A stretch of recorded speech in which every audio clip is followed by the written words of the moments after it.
Le book club de Léon Tolstoï ce midi, Guerre et paix, Anna Karénine, La mort d'Ivan Ilitch. Et vous, avez-vous lu Tolstoï? Vos avis, on les attend encore et encore. Hashtag Book Club Culture. On en parle avec deux passionnés d'un des plus grands écrivains russes du 19e. Le cinéaste américain Frederick Wiseman, l'homme au documentaire multiprimé, Ticket Follies, Ex Libris, National Gallery, City Hall ou encore, il vient de réaliser Un couple qui sort en salle demain, qui a été présenté à la Mostra de Venise cette année. À ses côtés, la comédienne Nathalie Boutefeu, à l'affiche de Un couple justement, qui joue dans ce film, unique actrice. Contrairement à ce que le titre Un couple indique, elle se lance dans un long monologue et porte haut la voix de Sofia Tolstoï, la femme de l'écrivain Léon Tolstoï. En s'adressant à lui, elle le rend finalement omniprésent. Bonjour à tous les deux.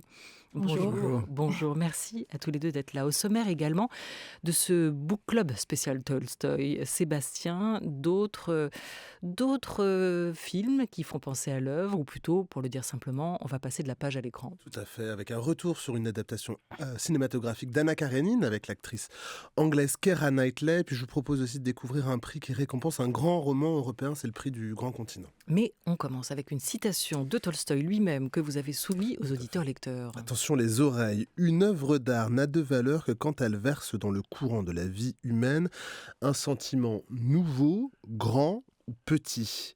Est-ce que déjà vous entendez comment vous entendez cette citation, Frédéric Wiseman, de Tolstoï? Si j'ai bien compris la citation... Elle n'est pas facile, hein. Sébastien, vous voulez qu'on la... Je la redis. Encore une fois. Une œuvre d'art n'a de valeur que quand elle verse dans le courant de la vie humaine un sentiment nouveau, un sentiment grand ou un sentiment petit. Au fond, quand elle nous touche...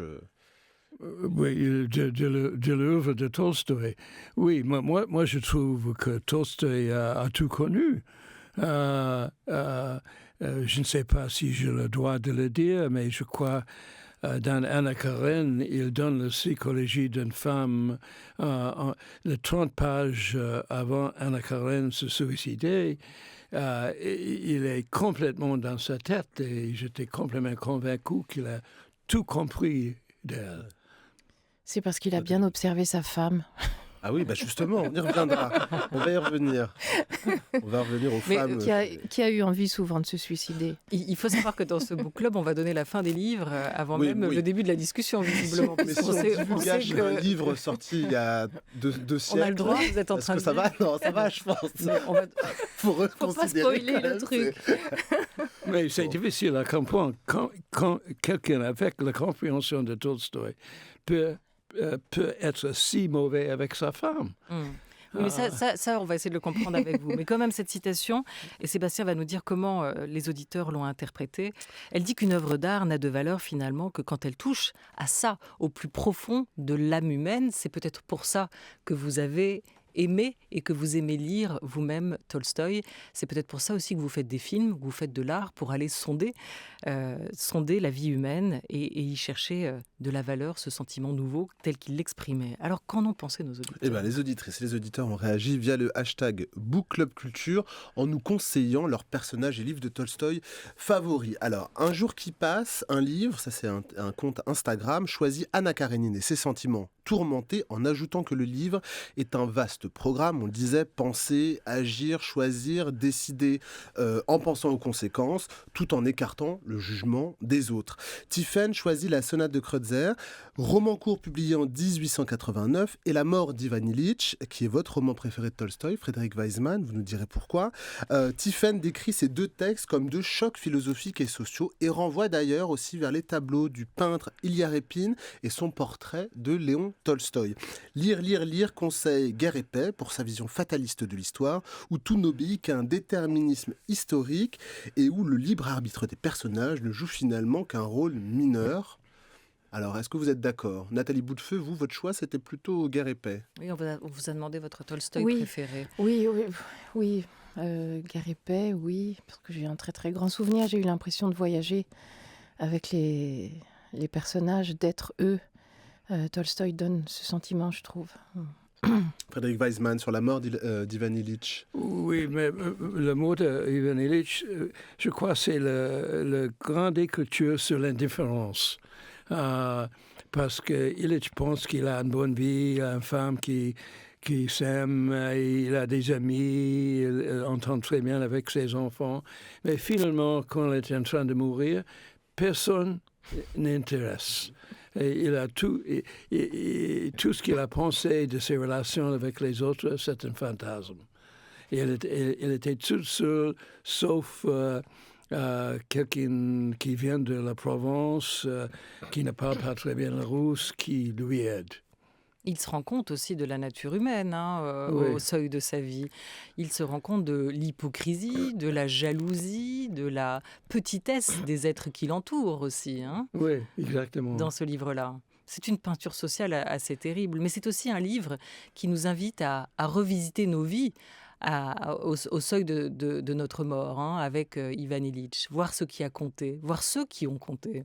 Oui, moi, on a peur que nous sommes tous Ivan Ilitch, que notre compréhension de notre position dans la famille avec nos amis, c'est peut-être pas juste. Vous avez profité de cette lecture pour faire les comptes, Frédéric Weisman. C'est aussi à ça que servent les bons Non, livres. j'essaie toujours, je ne dis pas que je réussis. De quoi? D'être réfléchir à ça. amical avec les gens et je crois que j'espère que les gens ne sont pas indifférents envers moi et j'essaie de ne pas indifférent envers eux. C'est aussi quand même ce livre, La mort d'Ivan Ilitch, un grand livre, là encore sur le couple, sur ce couple et la veuve de Ivan Ilitch, puisque le livre s'ouvre sur sa mort. C'est le cas de ce film dont on va parler dans un instant, mais il a souvent ramené, Tolstoï, sa vie amoureuse, ses passions, ce couple dans son œuvre. Oui, disons, ce qui est magnifique, je trouve, dans son œuvre, c'est ce mélange extraordinaire de vie intime et de vie sociale, historique. C'est cette peinture incroyablement vraie des sentiments humains qui s'ancre toujours dans un contexte qui est son pays, la Russie. Et on a l'impression d'y être et de partager ça.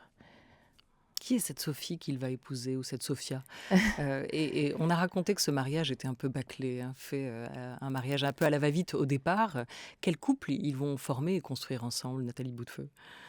Je ne suis pas du tout historienne, mais je sais que Tolstoï a connu la famille de Sophia parce qu'elle vivait à la cour du tsar, son père était médecin, donc il la connaît depuis qu'elle a 5 ans.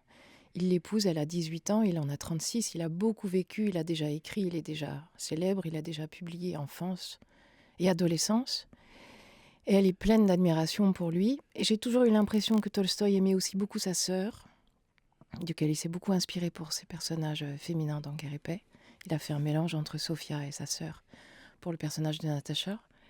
Et je crois que c'est un amour fou, passionnel, qui s'use avec le temps et à l'épreuve des enfants et de la vie quotidienne. Je ne sais pas, qu'est-ce que tu dirais? C'était l'amour fou de temps en temps.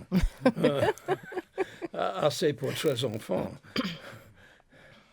Mais je crois qu'il vraiment, il ne s'intéresse pas à autre personne, sauf lui et son travail. Et c'est toujours le problème avec beaucoup d'artistes, et c'est le travail ou la famille. Ce n'est pas une condition étrange. Alors ce film, Un couple, que vous venez de réaliser, Frédéric Weisman, avec Nathalie Boutefeu, ce film, il est inspiré des lettres de Léon Tolstoï et surtout du journal tenu par sa femme Sophia. L'idée vient de vous, je crois, Nathalie. Vous lui avez apporté à Frédéric, en tout cas, ce projet ou cette lecture. Qu'est-ce qui vous avait saisi, vous, à la lecture de ces textes, et notamment du journal de Sophia Tolstoï?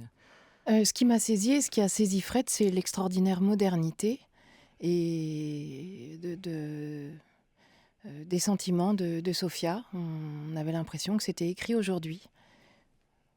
Voilà, c'est ça qui nous a plu et enthousiasmé. Alors à ce moment-là, vous lui apportez ce journal, ce texte-là. Oui. Et qu'est-ce que vous en pensez, Frédéric Wiseman? Vous étiez déjà Oui, je crois rencontrés que des la années vie avant. de couple Ouais. n'a pas beaucoup changé. Oui. Et malheureusement, la relation est très contemporaine En quoi? dans la façon qu'ils se comportent l'une envers l'autre. Le lutte qui... Elle a écrit 2 romans et le thème de chaque roman, c'est une femme qui veut, c'est ce qu'elle dit, une vie normale. Ça veut dire un mari qui parle, qui s'occupe avec les enfants, qui se lève à 2 heures le matin avec un enfant, qui parle de l'éducation de l'enfant, qui aime vivre avec des amis. Et Tolstoï était ça de temps en temps, mais il n'était pas fidèle à cette idée. Et elle a voulu quelque chose que je crois que tout le monde veut, mais beaucoup de couples n'arrivent pas. Ce qui est intéressant, c'est que ce film, cette histoire, ce couple, vous le portez aujourd'hui à l'écran, mais que tout passe par l'écrit, dans le projet initial pour vous, mais aussi dans leur relation. Quand ils se rencontrent, Léon Tolstoï va lui faire lire son propre journal à lui, où sont racontés tous ses ébats amoureux. C'est une drôle d'entrée en matière, quand même, Nathalie Boutefeu, dans un couple. Oui, Ouais. oui, c'est une entrée en matière extrêmement douloureuse. Et après, souvent, ils ont pris l'habitude devant des amis de lire leurs journaux intimes devant leurs amis et de partager cette intimité devant tous. Mais elle découvre qu'il a eu beaucoup de femmes et que l'une d'elles vit pas loin avec un enfant qu'il n'a pas reconnu. Mais elle l'aime. Ouais. Elle l'aime et il l'aime. Ils s'aiment quand même. Ça dit quelque chose du statut particulier du journal intime, sur ce que ça représentait à l'époque, comme presque déjà comme genre littéraire. Oui. Oui, elle a toujours écrit. Mais elle a tout fait pour lui. Elle a fait des copies de manuscrits, elle a gardé les enfants, les chefs de la maison, elle a fait tout. Est-ce qu'elle écrivait bien? Elle écrit la vie, elle écrit bien. Je sais pas, je lis pas le russe, alors j'ai pas eu l'occasion malheureusement de lire dans la vraie langue, mais j'ai trouvé les traductions bonnes. Oui, Ouais. c'est toujours très attirant pour moi de lire l'œuvre entre guillemets de quelqu'un qui vit à côté de celui qui crée, à côté de celui qui est considéré comme étant l'écrivain génial, qu'il est d'ailleurs, et qu'elle reconnaît. Ouais. Ça, c'est C'est dur de trouver sa place, c'est dur d'avoir une place. Et le génie littéraire, justement, de Tolstoï, Léon, il tient à quoi? Parce qu'il faut imaginer ce que c'était pour cette femme, Sofia Tolstoï, de vivre dans l'ombre de cet homme, qui était à la fois fantasque, passionnel, par moments très dépressif, par d'autres heureux, qui aimait beaucoup les femmes. Quel était, pour vous, Frédéric Wiseman, comment vous qualifiez sa plume? Moi, j'ai beaucoup d'admiration pour l'écrivain, mais pas beaucoup d'admiration pour la personne. Pour l'homme. Mais c'est un choix. Il a fait un choix. Et je crois qu'il a bien compris le choix. Il croit c'est très difficile de faire les deux. Bon mari et bon grand écrivain. Pas facile du tout. Bon. On voit qu'il y a vraiment... On est au seuil de l'analyse dans tout ce moment. Vous apportez le projet à ce moment-là à Frédéric Wiseman. Est-ce qu'il a été long à convaincre ou est-ce que vous avez tout de suite été convaincu, Frédéric Wiseman, qu'il y avait là, dans cette matière littéraire, dans cette matière intime, matière à faire un film? Oh, oui, certainement, mais Nathalie a suggéré le sujet et moi, j'ai commencé à lire les cahiers et les lettres et j'étais sûr qu'il y avait un film dedans. Mais ce n'est pas à moi de faire le jugement. Mais si, c'est vous le réalisateur, c'est vous le cinéaste. Non, quand sait-on mais qu'il y a un film? Mais j'ai pensé et je crois qu'il y a un film, mais c'est le public a décidé. C'est le public de décider maintenant que ce film est tourné. Mais vous l'avez fait, ça veut dire que vous y avez cru. C'est un long monologue magnifique sur l'amour, sur le couple. Elle dit, et je le dirais beaucoup moins bien que vous, Nathalie Boutefeu, vous pouvez peut-être prendre le relais. Elle dit « L'insensé cherche la tempête. C'est cet état d'esprit que je cherche plus que tout au monde. Tes sentiments pour moi varient sans cesse. Tu passes de la passion à l'extrême indifférence, de l'estime la plus haute à l'extrême opposé. Il m'a fallu des années pour comprendre que tes états d'âme, tes démons, avaient pour origine autre chose, ta jalousie, ton appréhension de me voir cesser de t'aimer, de ne jamais assez t'aimer. » Je le dis moins bien que vous. Non, c'est parfait. Non. Mais quelle déclaration d'amour. Oui, c'est une... Oui.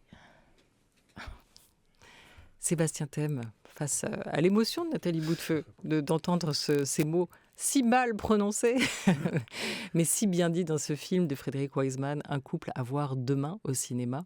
On va revenir sur une autre adaptation qui se joue en ce moment, d'Anna Karénine. Absolument, une adaptation qui raconte la vie de cette amoureuse transie, échevelée, coupable, on va y revenir, mais d'abord Anna Karénine de Tolstoï fut publiée en feuilleton en 1877 dans le journal Le Messager russe, et il sera publié en France en 1885. Alors l'histoire, Anna est mariée à Alexis Karénine, ils ont un petit garçon, Anna décide de se rendre à Moscou pour voir son frère Oblonsky, mari volage qui ne peut s'empêcher de tromper sa femme Dolly.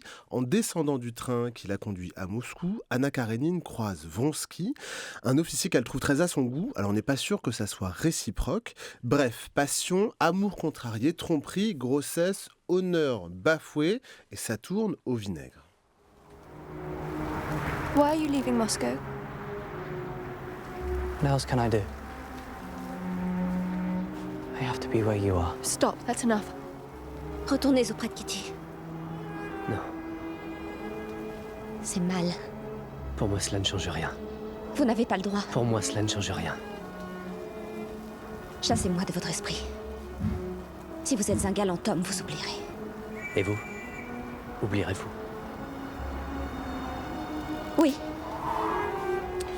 Alors, si je vous propose de passer de la page à l'écran, c'est pour revoir une très belle adaptation qu'on peut retrouver sur toutes les plateformes, dont on vient d'entendre un extrait de ce grand roman de Tolstoï. C'est un film sorti en 2013, réalisé par Joe Wright, avec les acteurs anglais les plus bankable, Jude Law, Aaron Taylor-Johnson et Keira Knightley.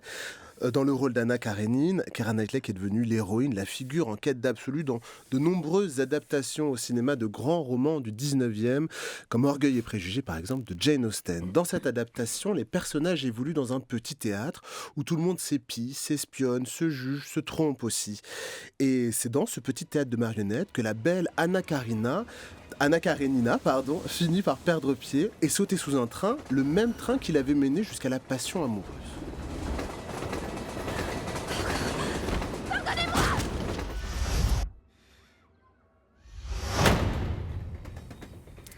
Nathalie Boutefeu, est-ce que les tourments amoureux d'Anna Karénine rejoignent les tourments amoureux de Sofia Tolstoï? Ah oui, tout à fait. Oui. C'est pour ça que je disais en début que je pense que Tolstoï a beaucoup observé sa femme. Et il a été très lucide aussi sur leur relation très mouvementée. Il a lu ses carnets, il a lu ses cahiers. Elle raconte ça dans son journal qu'elle a eu envie de se noyer, qu'elle a essayé, qu'elle n'y est pas arrivée, que la pensée de ses enfants l'a retenue. On sait aussi que Tolstoï, Sofia l'a inspirée, et ça a été ça. Elle avait une vitalité, une énergie extraordinaire. Il a puisé chez elle, je crois, le tourment et la joie. Ces héroïnes en quête d'absolu, on les voit partout dans l'œuvre de Tolstoï? Toutes ces femmes, elles sont Ouais. et passionnées et bafouées. Oui, j'ai l'impression, oui. Oui, j'ai pas tout lu, mais c'est l'impression que j'ai. Oui, mais peut-être je n'ai pas bien compris la question.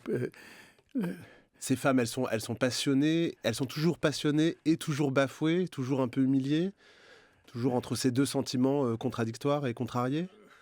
Oui, mais ce n'est pas que les femmes qui sont comme ça. Mais chez Tolstoï, Chez Tolstoï, non, mais c'est très curieux parce que dans la Kreutzer Sonata, Et l'argument de cette nouvelle, c'est contre le sexe. Tout le monde doit arrêter. Ah, c'est ça. Ouais. Les tromperies, les grossesses non désirées, c'est tout ça. C'est vrai que Oui, c'est... mais il imposait ça à sa femme aussi, hein, des périodes d'abstinence.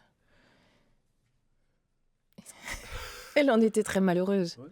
Et puis après, il lui sautait dessus. Et c'était pas non plus l'idéal. Alors, La passion. vous n'êtes pas des biographes de Tolstoï, Ah non. on l'a bien compris, mais vous en êtes des lecteurs, nous non plus, par ailleurs. Mais ce qui est quand même intéressant de comprendre à quel point on peut différencier, séparer Tolstoï l'homme de Tolstoï l'artiste, l'écrivain, à quel point lui-même d'ailleurs séparait ces deux identités. Frédéric Non, mais Waisman. c'est toujours la même question. Comment quelqu'un avec une vaste compréhension des êtres humains peut être si difficile dans la vie? Son connaissance des êtres humains qui est montrée dans les livres, ça n'a rien à faire avec la façon qu'il traite sa femme ou ses enfants. Et cette distance entre ces deux points, ça me fascine. On a parlé de Nathalie et moi, on a parlé de ça l'autre jour. Je ne dis pas que Tolstoï était comme les Allemands, mais les Allemands étaient le pays le plus cultivé du monde. Mais dans le comportement, pendant la Deuxième Guerre mondiale, c'est affreux, horrible. On ne peut pas penser que les gens avec tant de connaissances, tant d'éducation, peuvent traiter les autres comme ça. Mais je ne dis pas que Tolstoï était allemand, mais la situation allemande, c'est l'extrême exemple. Qu'est-ce qui se passe avec Tolstoï? Il a tout compris, comme Shakespeare, mais dans son comportement quotidien, affreux. Oui, c'est cette scission et peut-être tout simplement l'énigme de l'humanité, de savoir comment l'humanité peut se diviser souvent en deux parts, la plus tragique et la plus heureuse aussi, Frédéric Waisman. C'est la professeure et traductrice Luba Jürgensen, dans une biographie qu'elle a justement dédiée à Tolstoï, qui raconte que pour elle, Tolstoï l'écrivain était à la fois, l'écrivain je dis bien, était à la fois homme et femme. Homme parce que sur les portraits on le voyait avec une longue barbe, et femme parce qu'il avait écrit Anna Karénine et qu'il était devenu Anna pour un temps, le temps du roman. Ça, c'est un commentaire très contemporain. Dans le sens, il faut trouver l'homme et la femme dans tout le monde. Mais je ne sais pas. Mais Qu'est-ce que ça ajoute? qui rejoint ce que vous venez de dire, c'est-à-dire sa capacité, sa compréhension aussi de la nature humaine et notamment de la femme, Mais comme écrivain. La compréhension n'est pas nécessairement féminine. Quelle dimension vous avez voulu mettre en avant de lui dans ce film Un couple, en le faisant raconter par sa femme, Sophia Tolstoï? Frédéric Waisman, Nathalie Boutefeu. Non, moi, on n'a jamais pensé de faire autre chose parce que la voix de Tolstoï est très connue et sa femme beaucoup moins. Et nous avons pensé que c'est une bonne situation de donner sa voix, de donner un peu qu'on comprend un peu sa voix, sa personnalité. De lui donner la parole. Elle est dans un certain sens, elle est plus mystérieuse parce qu'elle n'est pas bien connue, elle n'était pas un grand écrivain, mais elle a fait tant de choses intéressantes. Elle aurait pu le quitter? Elle l'a quitté à l'époque? Oui, elle a essayé, je crois. Ils ont essayé et ils n'y sont pas arrivés. Il y est arrivé à la fin quand il est parti mourir et il ne voulait plus la voir. Il l'a fui. Donc ce monologue que vous portez dans ce film, Nathalie Boutefeu, aujourd'hui, c'est une manière à elle de lui dire, tout ce qu'elle n'a pas pu lui dire. Oui. Je crois qu'à un moment, leur vie se sont vraiment... Ils passaient beaucoup de temps séparés l'un de l'autre. Vous avez réécrit ensemble pour ce film ou vous êtes repartis des textes, des journaux en y étant fidèles? Oui, on a été très très fidèles aux journaux. On a réécrit surtout pour moderniser entre guillemets le texte et lui donner une une vraie présence, une présence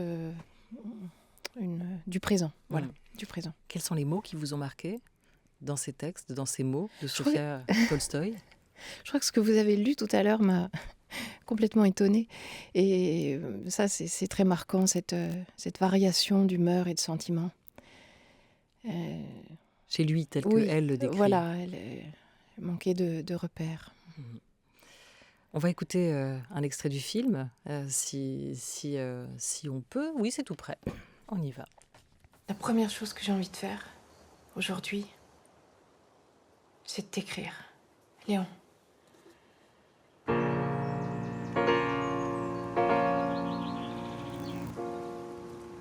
Ta puissance a anéanti aussi bien ma vie que ma personnalité. N'étais-je pas assez forte ? Toi, tu es allé puiser de l'eau dans le puits, sans t'occuper de savoir si le petit va mieux, si la mère n'est pas trop fatiguée. Plus tard, dans ta biographie, on écrira que tu transportais l'eau à la place de ton portier. Mais nul ne saura que tu n'as jamais apporté l'eau à ton enfant. Il m'a fallu des années pour comprendre que tes états d'âme, tes démons, avaient pour origine autre chose. Ta jalousie.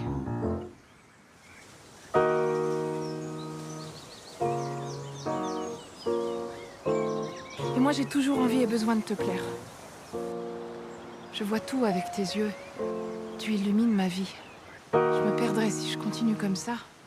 Tu vis selon ton choix. Je vis par nécessité, mourant de faim. Cette faim que j'ai de partage. Et notre vie n'est pas finie. Où l'est-elle ? Bande-annonce du film Un couple en salle demain. Plus tard dans ta biographie, on écrira. C'est sa biographie, une autre biographie de Tolstoï que vous écrivez avec ce film Un couple. Oui, c'est un autre aspect. Oui, c'est un autre point de vue. Que vous aviez envie de défendre, Frédéric Wiseman. Envie de quoi? De défendre. Non, je ne sais pas si j'ai envie de défendre aucune chose. Moi, j'étais, au cause de notre travail, au cause du film, j'ai relu beaucoup de Tolstoï et toutes les questions que nous avons parlé m'ont beaucoup fasciné. Et aussi, je me pose toujours la même sorte de questions qu'on essaie de poser dans le film. Quelle est la vie de couple? Quelle est la relation entre un artiste et sa femme? Quelle est la relation entre un couple comme les Tolstoï et les couples comme contemporains? Oui, mais c'est aussi la création que vous interrogez à travers cette relation que vous mettez à l'écran. C'est aussi le sens même de la littérature, ce qui a fait la singularité de l'œuvre de Tolstoï. Oui, mais on a essayé de garder son réputation comme grand écrivain, mais donne expression à la vie de sa femme. Et dans le film, le jardin est très important. Le film passe dans un bel jardin qui appartient au jardin de la Boulée à Belle-Île. Et le jardin est le troisième personnage dans le film, parce que la vie de jardin, à mon avis, est liée aux vies de couple. Est-ce que la postérité était importante pour Léon Tolstoï, sur l'idée de la trace, de ce qu'il allait laisser, selon vous? Cette idée de la postérité, Oui. parce qu'on a beaucoup parlé de l'importance de la Oui. mort chez Tolstoï. Oui. Est-ce qu'il avait, lui, une certaine idée de la postérité et de la trace de ce qu'il allait laisser, de ce qu'on allait dire de lui ou écrire de lui? Non, mais si j'ai bien compris la question, je crois que Tolstoï a vraiment laissé une trace. Pour la plupart de nous ne laissons rien. Vous laissez un certain nombre de films quand même, Frédéric Wiseman. Oui. Ce n'est pas un jugement que je peux faire. sur vous-même. Sébastien Thème, on va s'intéresser tout de suite avec vous à un prix. Oui, un prix, c'est Un le prix prix littéraire. du grand continent, un prix qui récompense un grand roman européen, un roman qui va raconter, qui incarne l'imaginaire politique, social et littéraire du continent européen, mais un roman de l'extrême contemporain. Le choix va se porter sur des livres parus entre octobre 2021 et septembre 2022, donc là, il y a un mois, dans tous les pays européens. Un prix très bien doté, 100 000 €, une belle somme qui va avant tout assurer la traduction de l'œuvre, rémunérer au mieux les traducteurs et traductrices qui vont œuvrer pour que le livre vive dans toute l'Europe et évidemment il soit bien diffusé. Enfin, le prix du grand continent, c'est un prix qui tutoie les cieux au sens propre du terme puisqu'il est remis sur le Mont Blanc, comme nous l'explique Mathieu Roger-Lacan qui co-dirige ce prix. Le prix Grand Continent est remis chaque mois de décembre à 3466 mètres d'altitude sur les pentes du Mont Blanc. Pourquoi le Mont Blanc ? Sans doute parce que le sommet de l'Europe nous permet d'incarner un certain nombre de messages, de porter une certaine idée de la littérature dans la construction européenne aujourd'hui. D'abord parce que le Mont Blanc, c'est le lieu sans doute le plus visible, le plus public et le plus haut également qui soit en Europe. Une manière de montrer que la littérature peut être avant-gardiste dans sa capacité à nous aider, Européens, à faire dialoguer nos imaginaires, à se rendre compte aussi de la richesse des images, des langues qui se croisent dans ce continent. La seconde raison, c'est évidemment aussi parce que le Mont Blanc est un lieu lui-même qui fait déjà partie de l'imaginaire européen et de l'imaginaire littéraire depuis la génération de Hegel, de Goethe ou de Michelet, pour dire quelque chose des liens culturels qui nous unissent. Et puis enfin, une des raisons les plus importantes, c'est aussi que les Alpes, et le massif du Mont Blanc en particulier, sont devenus un lieu d'observation privilégié de la tragédie climatique qui est en cours. Voilà, le prix du Grand Continent sera rendu le 18 décembre prochain et vous pouvez vous rendre sur leur site 3466.ue. Est-ce que Tolstoï est inspiré par la littérature européenne ? Est-ce qu'on peut le dire comme ça ? Où est-ce qu'il inspire la littérature européenne ? Nathalie. Non, Fred, je t'en prie. Je suis Vous pouvez donner un joker. C'est pas... Ah, Je- vous jouez je- la carte de la sécurité, super. Non, toute cette question d'influence, c'est difficile parce que si on est prof de littérature, on peut trouver les traces partout. Si on est lecteur qui n'est pas à sa grande connaissance, c'est difficile à reprendre. Il a beaucoup aimé Paris, Tolstoï. Oui, il a visité tous les bordels de Paris. Voilà. Et je ne sais pas quelle influence ils ont eue.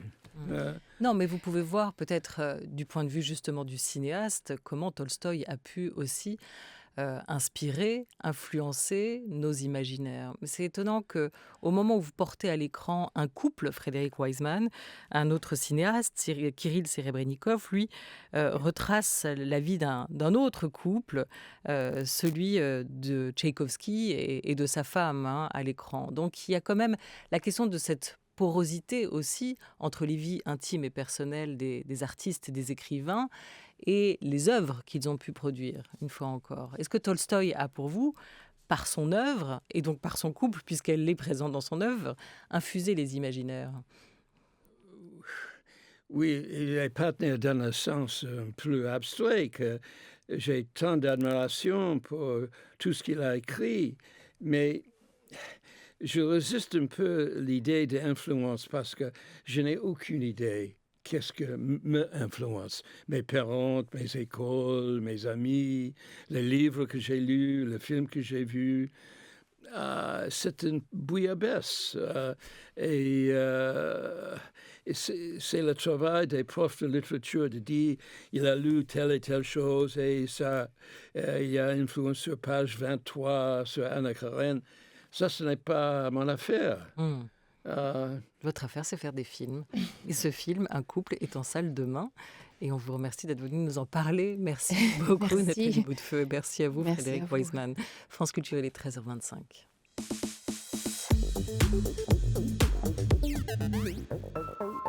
Il Il est l'heure de retrouver les quadrithèmes de Charles Dantzig avec aujourd'hui un deuxième volet. Charles.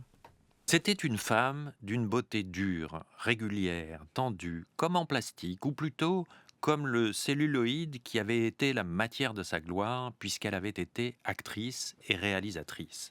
Je parle de Leni Riefenstahl qui a vécu jusqu'à 101 ans. Le nazisme conserve. D'ailleurs, comme tout ce qui est bas, il a l'existence multimillénaire des blattes qu'on n'arrive jamais à exterminer. Leni Riefenstahl a eu du pouvoir et l'a perdu à la chute du nazisme. Comment s'en est-elle débrouillée ? Dans les années 1920, elle avait été une vedette d'un genre de film typiquement allemand qu'on appelait les films alpins. Il se passait bien purement dans des montagnes blanches de neige et de race, où une malsaine idéologie du sport préparait les foules à l'exploit, à la souffrance, à l'obéissance, à l'héroïsme, enfin toutes ces horreurs. Les personnages, interprétés par Riefenstahl, objets d'aventures très exaltantes, traçaient à ski, en chousse, des signes qui se révéleraient bientôt des croix gammées. Riefenstahl est devenue une nazie enthousiaste. Comme elle était très populaire et savait filmer, son ami Hitler l'a choisie pour réaliser des œuvres de propagande encore régulièrement montrées dans les cinémathèques.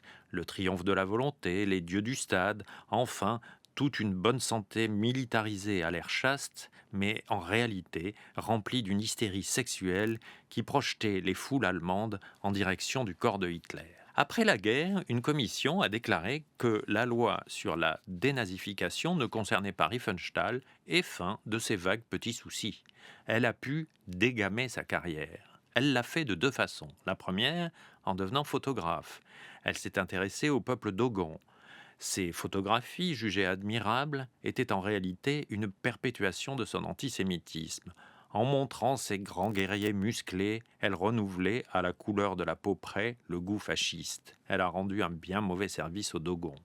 Le plus beau a été son deuxième procédé de dégamage, son autobiographie. Loin de se repentir ou de le feindre, comme d'autres nazis, elle y écrit un mensonge par page pour nettoyer son passé et se faire croire apolitique. Elle dit avoir écrit tel scénario original. Elle a en réalité plagié un roman. Elle dit avoir eu Pabst, juif, pour ami. Elle l'a dénoncé. Elle ment sur le remontage d'un film qu'elle aurait réclamé. Elle ment sur la non-appartenance de son père au parti nazi. Elle ment sur l'hostilité supposée de Goebbels à son égard.